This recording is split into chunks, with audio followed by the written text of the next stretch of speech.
이틀 동안 이어진 폭우로 200건이 넘는 피해 신고가 접수된 가운데 내일까지 광주 전남에 또다시 최대 250mm가 넘는 호우가 예보됐습니다. 특히 오늘 밤부터 내일 낮까지 시간당 최대 60mm의 집중호우가 내리는 곳도 있겠습니다. 강기정 광주광역시장과 김영록 전라남도지사가 민선 8기 시작 이후 1년을 지역의 먹거리와 미래 기반을 마련하는 시간이었다고 평가했습니다. 하지만 소통 부재와 미흡한 현안 해결에 대해 아쉬움과 비판도 큽니다. 민주당 혁신위원회의 칼날이 내년 총선 공천룰로 향할 것이란 전망이 커지고 있습니다. 특히 광주 전남은 공천이 곧 당선인 상황이라 공천룰 수정이 미칠 파장에 지역 정치권이 촉각을 곤두세우고 있습니다. 장흥군 삼산 간척지 활용을 놓고 자치단체와 농민들이 대립하고 있습니다. 장흥군은 농어촌 융복합 휴양밸리 조성 사업을 구상하고 있는 반면 주민들은 태양광 질적화단지 조성을 원하고 있습니다. 여러분 안녕하십니까? KBC 8시 뉴스입니다. 폭우로 200건이 넘는 피해 신고가 접수된 광주 전남에 또다시 200mm가 넘는 호우가 예보됐습니다.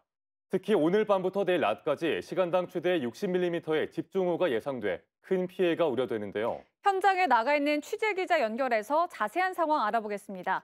고영민 기자, 현장 상황 전해주시죠. 네, 저는 지금 광주천에 나와 있습니다. 현재 조금씩 비가 내리고 있는 가운데 전날까지 이어진 폭우로 광주천의 수위는 보시는 것처럼 여전히 높은 상태입니다. 이렇게 통제선까지 쳐져 있습니다. 오늘 광주 전남은 하루 종일 비가 오다 그쳤다를 반복했는데요. 낮 한때 광주와 전남 동부 지역을 중심으로 시간당 20mm 안팎의 많은 비가 쏟아지면서 피해도 잇따랐습니다. 낮 12시 반쯤 광주시 화정동에서는 낙뢰를 맞은 가로수가 쓰러져 주차된 차량 2대를 덮쳤고 개장한 지 한 달도 안 된 광주 송정역 신축 주차 빌딩에선 층마다 물이 고이면서 배수 작업이 이루어졌습니다. 오후 2시쯤엔 전남 여수의 한 도로가 침수돼 소방당국이 빗물 5톤가량을 빼내는 등 현재까지 10건이 넘는 피해 신고가 접수됐습니다. 장마로 인한 첫 사망자도 나왔습니다. 지난 27일 밤 전남 한평군 엄다면에서 수문 점검에 나섰다 실종된 67살 오모 씨가 수색 36시간 만인 오늘 오전 10시 40분쯤 숨진 채 발견됐습니다. 조금 전인 밤 8시부터 해남과 영암, 무안 등 전남 8개 시군에 호우주의보가 발효된 가운데 내일까지 광주와 전남 지역에는 최대 250mm 이상의 비가 내릴 것으로 예상됩니다. 특히 밤과 새벽 사이 시간당 30에서 60mm의 폭우가 예상되면서 큰 피해가 우려됩니다. 기상청은 이미 많은 양의 비로 지반이 약해진 상태라며 각별한 주의를 당부했습니다. 지금까지 광주천에서 KBC 고영민입니다. 한평에서 수리시설 감시원이 폭우 속에 실종됐다 숨진 채 발견된 사고와 관련해 농어촌공사가 안전장비 강화 등 인명피해 방지 대책을 내놨습니다. 한국농어촌공사는 집중호우 등 위험 상황 발생 시 감시원의 단독 행위를 금지하고 필요하면 공사 직원에게 연락해 사전 협의 후 조치하도록 했습니다. 또 구명조끼와 안전대 등 안전장비를 강화하는 한편 빠른 시일 내에 추가 공급하기로 했습니다. 폭우로 광주의 주요 식수원인 동북호의 저수율이 70%를 넘어서면서 오전 한때 방류를 냈습니다. 광주광역시 상수도 사업본부는 동북호의 저수율이 70%를 넘어서면서 규정에 따라 오전 한때 수문을 개방해 물을 방류했고 오늘 오후 3시 30분 기준 동북호의 저수율은 71.7%를 기록 중이라고 밝혔습니다. 밤사이 또다시 강한 비가 예보된 가운데 이번 방류는 장마철 동북호의 저수율을 80% 이하로 관리하도록 한 규정에 따른 조치입니다. 민선 8기가 출범한 지 1년을 맞았습니다. 강기정 광주광역시장은 군공항 이전 특별법과 복합 쇼핑몰 등 해묵은 과제들이 속도를 내기 시작한 1년으로 평가했고 김영록 전남도지사는 첨단 산업과 관광 분야 등에서 미래 산업의 기반을 확충하는 시간이었다고 평가했습니다. 강 시장과 김 지사의 민선 8기 1년 기자회견 내용을 이동근 기자가 정리해드립니다. 강기정 광주광역시장은 민선 8기 출범 1년에 대해 광주의 해묵은 과제들을 속도감 있게 추진했던 한 해였다고 자평했습니다. 특히 군공항 이전 특별법이 광주와 대구, 지역 정치권의 협력을 바탕으로 국회 본회의를 통과한 것을 최고의 성과로 꼽았습니다. 안전 문제로 폐쇄 위기에 처했던 지산 IC를 재활용하는 대안을 제시하고 상습 정체 구간인 백운광장 지하차도도 현재 공사에 들어간 상태입니다. 오랫동안 표류했던 어등산 관광단지 개발 사업과 복합 쇼핑몰 유치 활동, 전방 일심방직 부지 개발 사업 등 현안들도 순조롭게 진행되고 있다고 덧붙였습니다. 당당하고 빠르게 새로운 광주 시대를 열겠다라고 말씀드린 바가 있습니다. 그리고 광주에 해묵었던 밀린 숙제 5+1도 약속드린 대로 방향을 잡고 속도감 있게 추진해 왔습니다. 전라남도는 지난 1년을 미래 산업의 기반과 해양 생태 관광 중심지로의 도약을 준비한 한 해였다고 밝혔습니다.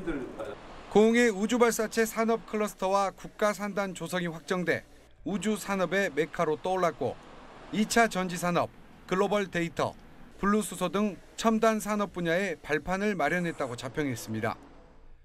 부산 경남과의 남해안 글로벌 해양 관광벨트 조성을 위한 협력을 구축했고 남부권 광역 관광 개발 사업도 전남이 유일하게 국비를 확보해 선도 사업으로 추진되고 있습니다. 농수축산업도 스마트와 ICT를 접목한 대전환을 통해 미래 AI 생명 산업으로 육성되고 있습니다. 전남이 가진 세계적인 역량과 자원을 바탕으로 차원 높은 비전과 전략 그리고 실행력을 갖춘다면 새로운 역사를 창조해 나가는 절호의 기회가 될 것입니다. 민선 8기 1년 강기정 광주광역시장과 김용록 전남도지사는 지역의 경쟁력 확보와 미래 먹거리 창출에 기반이 된 시간으로 평가했습니다. KBC 이동근입니다. 민선 8기 지난 1년 동안 성과도 있었지만 그만큼 아쉬운 점도 적지 않았습니다. 광주시는 소통의 부재, 전라남도는 멈춰버린 현안에 대한 비판이 꾸준히 제기되고 있습니다. 박성호 기자의 보도입니다. 광주광역시의 강기정호는 지난 1년 동안 소통이 부족하다는 지적을 꾸준히 받아왔습니다. 지난 5월 전라남도와 군공항 이전 협력을 합의하고도 한 달여 만에 독자적으로 군공항 유치 지원 방안을 발표했다가 전라남도의 강한 반발을 산 사례가 대표적입니다. 광주사회서비스원 보육교사 고용 문제도 소통이 이루어지지 않으면서 시청 1층에서는 5개월 넘게 점거 농성이 이어지고 있습니다. 조직 개편이나 추경 예산을 놓고도 소통 부재로 시의회와 각을 세우기도 해 아무리 좋은 정책이라도 민심을 얻지 못하면 좋은 정책이 아니라던 강 시장의 말이 무색합니다. 당당하게 빠르게만 강조하다 보니까 의회와의 소통이 부족했던 거 아니냐라고 하는 점들이 있었던 것이 사실입니다. 사후에 통보하는 구조가 아닌 사전에 소통을 잘해서 맞춰가야 되지 않을까. 전라남도는 도민들의 오랜 수건인 국립의과대학의 지지부진이 큰 아쉬움으로 꼽힙니다. 의정협의회를 통해 의사인력 확충에 합의가 이루어졌지만 의협이 의대 신설을 반대하고 있어 좀처럼 실타래를 풀지 못하고 있습니다. 좀처럼 해결 방안을 찾지 못하는 민간공항과 군공항 이전 문제는 고도의 정치력과 리더십을 필요로 하고 있습니다. 동부 제2청사 건립으로 표출된 전남 동서부 간 갈등과 사무관리비 횡령으로 드러난 해이해진 공직기강과 청렴도도 개선해야 할 과제로 꼽힙니다. 지사 입장에서 판단할 것이 아니라 지역 주민들의 뜻, 또 의지, 또 상황 그런 것들을 잘 듣고 판단해가지고 조화롭게 풀어가야 된다 이렇게 생각을 합니다. 민선 8기의 지난 1년 분명 성과도 있지만 소통의 부재와 멈춰버린 현안에 대한 해결책을 남은 3년 동안 제시하지 못한다면 지역민의 평가는 매서울 수밖에 없습니다. KBC 박성호입니다. 더불어민주당 혁신위원회의 칼날이 내년 총선 공천 룰로 향할 것이란 전망이 커지고 있습니다. 김은경 혁신위원장은 공천 과정에서 현역 의원들의 기득권을 혁파해야 한다고 이미 밝힌 바 있는데요. 특히 광주 전남은 민주당 공천이 곧 당선인 상황이라 공천 룰이 미칠 파장에 지역 정치권도 촉각을 곤두세우고 있습니다. 이성환 기자입니다. 김은경 민주당 혁신위원회의 1호 혁신안인 불체포 특권 포기에 이어 2호 혁신안은 공천 룰 수정이 될 것으로 예상됩니다. 이미 김은경 혁신위원장은 첫 회의에서 공천 시스템 개혁 의지를 내비쳤습니다. 더불어민주당은 정당 공천 과정에서 현역 국회의원으로 대표되는 기득권 체계를 혁파하고 참신하고 유능한 인재를 등용하는 공정하고 투명한 시스템을 구축해야 합니다. 핵심 키워드는 무엇보다 현역 의원 기득권 혁파입니다. 특히 광주 전남은 공천이 곧 당선인 상황이라 현역 의원 기득권이 어느 곳보다 강한 지역입니다. 반면 각종 여론조사에서 광주 전남 지역민들의 현역 의원 교체 여론은 60%에 이를 정도로 매우 높습니다. 이런 상황과 맞물려 호남에 출마를 준비 중인 친명계 인사들이 많아 혁신위의 공천을 수정해 광주 전남 정치권도 촉각을 곤두세우고 있습니다. 민주당 관계자는 공천이 곧 당선인 호남에 상당수 친명 인사들이 출마를 준비하고 있다며 특정 계파를 위한 공천 룰 수정은 안 된다고 강조했습니다. 당이 깨질 수도 있다며 위협하는 움직임까지 나오고 있습니다. 지역 한 국회의원은 공천 혁신안에 따라 당이 깨질 수도 있다며 바꿔보려고 하겠지만 현실적 한계도 있을 것이라고 말했습니다. 그럼에도 불구하고 선출직 평가 항목을 대폭 조정하거나 20대 총선을 앞두고 하위 20% 현역 의원의 공천을 배제했던 김상곤 혁신위를 뛰어넘는 개혁안이 나올 것이란 전망이 우세합니다. KBC 이상원입니다. 오늘 단행된 14명의 차관급 인사에 호남 출신 2명이 포함됐습니다. 대통령실이 발표한 차관급 인사 14명 가운데 해남 출신의 김채환 국가국무원 인재개발원장과 전북 정읍 출신의 한운 농림수산식품부 차관 등 호남 출신 인사 2명이 포함됐으며 영남은 6명, 충청 3명, 강원 2명, 서울 1명이었습니다. 김영호 통일부 장관 내정자는 경남, 김홍일 권익위원장 내정자는 충남 출신입니다. 염도가 높아 경작 효율이 떨어진 장흥군 삼산 간척지 활용을 놓고 자치단체와 농민들이 대립하고 있습니다. 장흥군은 농어촌 융복합 휴양밸리 조성 사업을 구상하고 있는 반면 주민들은 태양광 집적화 단지 조성을 원하며 의견이 엇갈리고 있습니다. 고익수 기자가 취재했습니다. 장흥군이 마련한 농어촌 융복합 휴양밸리 조성 사업 주민 설명회장. 주민 몇 명만 참석하고 자리가 텅 비어 있습니다. 설명회장 밖에선 휴양밸리 조성사업 대상지에서 임대 경작을 하는 농민들이 집회를 벌이고 있습니다.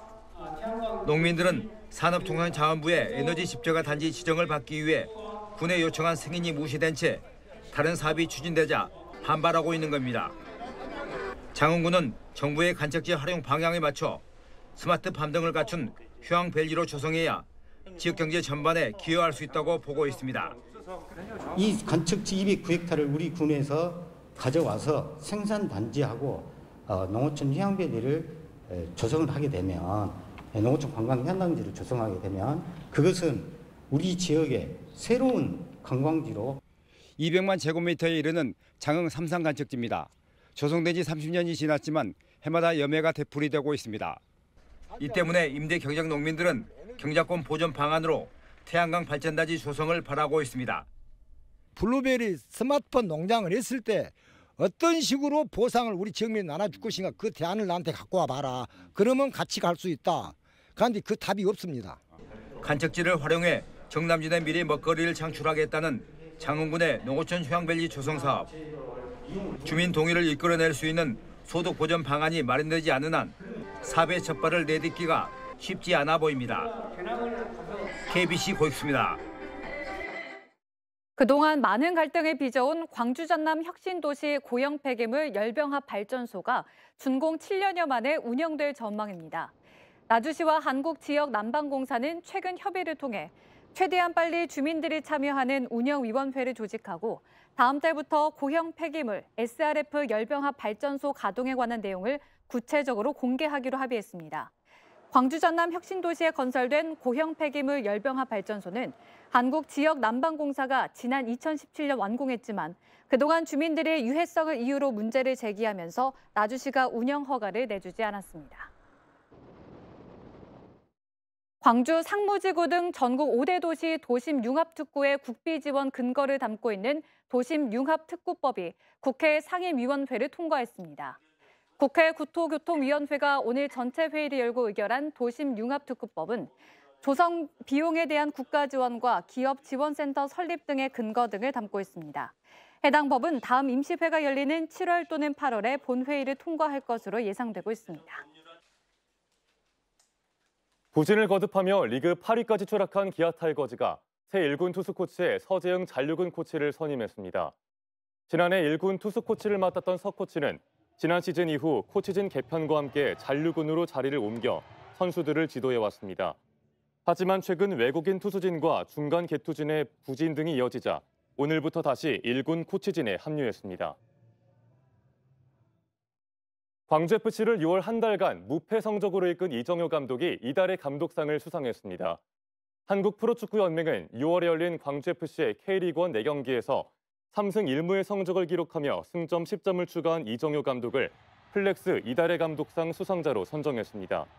이 감독의 이달의 감독상 수상은 K리그1에선 처음입니다. 올 시즌 1부 리그에 승격해 화려한 공격 축구로 돌풍을 일으키고 있는 광주FC는 현재 리그 5위를 달리고 있습니다.